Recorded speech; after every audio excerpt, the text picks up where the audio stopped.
ఓం శ్రీ మహాగణాధిపతయే నమః. ఓం శ్రీ గురుభ్యో నమః. ఓం శ్రీ లక్ష్మీనారాయణాభ్యం నమః.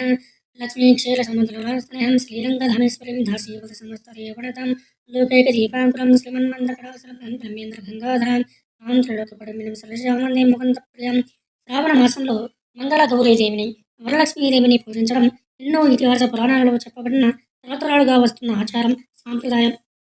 శ్రావణ మాసంలో పౌర్ణమికి ముందు వచ్చే శుక్రవారం రోజు వరలక్ష్మి వ్రతం చేయాలి. ఒకప్పుడు భృగు మహర్షి త్రిమూర్తుల్ని పరీక్షించడానికి సత్యలోకానికి వెళ్ళి బ్రహ్మదేవుని శపించి, కైలాసానికి వెళ్ళి శివుణ్ణి శపించి, ఆపై వైకుంఠానికి వెళ్ళగా లక్ష్మీనారాయణులు ఏకాంతంగా ఉన్న సమయంలో లక్ష్మీదేవి నారాయణుడితో లక్ష్మీ నిత్యానపాయని, లక్ష్మీదేవి ఎప్పుడు శ్రీ మహావిష్ణువుని విడిచిపెట్టినది అన్నది.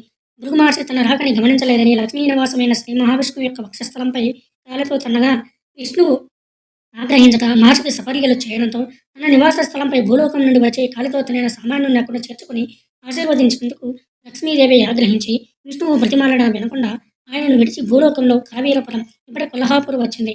లక్ష్మీనారాయణులను విడదీశానని భృగు మహర్షి దుఃఖిస్తూ పాప నివృత్తికై బదరి క్షేత్రానికి వెళ్ళి సంవత్సర కాలం కఠోర దీక్షతో పరమభక్తిగా వ్యూహలక్ష్మి మంత్రాన్ని తపస్సు చేశాడు. ఓం శ్రీ ఓం నమ పరమలక్ష్మి విష్ణువక్షస్థితాయ రమాయై ఆశ్రిత తారకాయై నమో వన్నిజాయై నమ. ఏ ఏ పనులు చేస్తే బ్రహ్మహత్యా పాపం పోతుందో వివరణ. కన్యాదానం లేదా ఆడపిల్లల వివాహాల మంగళసూత్రం వస్త్రాలు సహాయంగా ఇస్తే భార్యాభర్తలను విడదీస్తే వచ్చే బ్రహ్మహత్యా పాపం నుండి విముక్తి. భృగు మహర్షి తపస్సుకు మెచ్చి ప్రత్యక్షమైన లక్ష్మీదేవికి ఆయన ప్రార్థనతో నమస్కరించి దయతో తనకు కూతురుగా జన్మించమని, తన వంశానికి పేరు తెచ్చిపెట్టమని వేడుకున్నాడు. తన పెద్ద కుమారుడు శుక్రుడికి శాశ్వత కీర్తి, జగత్ ప్రసిద్ధి వరంగా ఇమ్మని ప్రార్థించాడు. తనకు కూతురుగా పుట్టాక లక్ష్మీదేవిని శ్రీమన్నారాయణునికిచ్చి కళ్యాణం జరిపించి మిమ్మల్ని వేరు చేసిన పాపం నుండి విముక్తి పొందుతానని కోరాడు.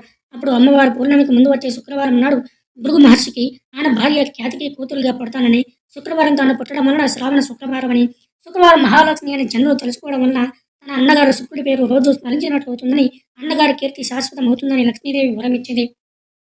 భృగువు కూతురుగా పుట్టి భార్గవి అని పేరు తెచ్చుకుంటానని భృగు వంశానికి పవిత్రతను, కైవల్య లక్ష్మిని, సంపదలను ప్రసాదించింది. ఖ్యాతిగా కూతురుగా పుట్టి ఖ్యాతిజ అని పేరు కూడా తెచ్చుకుంది. శ్రావణ మాసంలో పౌర్ణమికి ముందు వచ్చే శుక్రవారం లక్ష్మీదేవి పుట్టగానే నవయౌవన యువతిగా మారి 4 చేతులతో శంఖ చక్ర పద పద్మాలతో ఎర్రతామర పువ్వులో కూర్చుని ఆవిర్భవించింది. ఆ రోజు తను ఎవరైతే పూజిస్తారో వారికి వరాలు ఇస్తానని వరలక్ష్మీదేవి చెప్పింది. వరలక్ష్మి వ్రతం రోజున పాటించవలసిన నియమాలు. సూర్యోదయానికి ముందే నిద్రలేచి తలారా స్నానం చేసి దైవకార్యంలో తలార పెట్టుకుని పూజలు చేయాలి. తల నుండి నీళ్లు కారిచి అపచారంతో సంపదలు నశిస్తాయి. కేవలం పితృకార్యాలు మాత్రమే తడతలతో కార్యక్రమం చేస్తారు. చారుమతి దేవి కథ చెప్పుకోవాలి. కళ్ళకి కాటుక, కాళ్ళకి పసుపు పూసుకోవాలి. ముందుగా గణపతి పూజ అయ్యాక మహాలక్ష్మీదేవిని సహస్రనామాలతో కానీ, అష్టోత్తర శతనామావళితో కానీ, శ్రీ సూక్తంతో కానీ యథాప్రకారం పూజించాలి. పారిజాత, ఎర్రమందార, గులాబీ, పసుపు, చామంతి పూలతో అమ్మవారిని యథాశక్తిగా పూజించాలి. తులసి దళాలతో పూజిస్తే ఆరోగ్యం, శాంతి లభిస్తుంది. నైవేద్యాలలో పూర్ణం, బూరెలు, పాయసాన్నం, ధన్యోదనం, పులిహోర భక్తితో సమర్పించాలి. కొబ్బరికాయ లేదా పత్రం, పుష్పం, ఫలం, నీరు యథాశక్తి నైవేద్యం సమర్పించవచ్చు. ఈరోజు కొత్త గాజులు వేసుకుంటే సౌభాగ్యవతిగా, సుమంగళిగా శరీరం విడిచిపెడతారు. వచ్చిన ముత్తైదువులకు పూజ చేసి వారికి కూడా సౌభాగ్య వస్తువులు పసుపు, కుంకుమ, కాటుక, గాజులు, వీలైతే పట్టుచీర పెట్టాలి. అమ్మవారు సమగాన ప్రియ కాబట్టి నృత్యం, గానంతో అమ్మవారికి ఉపచారాలు చేయాలి. అమ్మవారికి ప్రకృతి, వికృతి అనే 2 నామాలున్నాయి. ప్రకృతి నమః అనే నామానికి తాజా ఆకులు, వికృతి అనే నమః అనే నామానికి ఎండు మారేడు దళాలు సమర్పించాలి. సూర్యాస్తమయంలో తప్పక అమ్మవారి దేవాలయ దర్శనం చేసుకుని ప్రసాదం స్వీకరించడం చాలా ఉత్తమం. ఓపికను బట్టి ఉపవాసం కానీ, అల్పాహారంతో కానీ ఉండవచ్చు. ఈరోజు అపూర్వమైన వ్యూహలక్ష్మి మంత్రం చేస్తే సంపదలు పొందుతారు. భయంకర దారిద్ర్యం నుంచి విముక్తి కలుగుతుంది. ఈరోజు ముత్తైదువుల పూజ, బాలా పూజ చాలా మంచిది. గురువు గారి దర్శనం చేసి పాదాలపై పడితే లక్ష్మీ నివాసం కలిగిన వాడుగా అవుతాడు.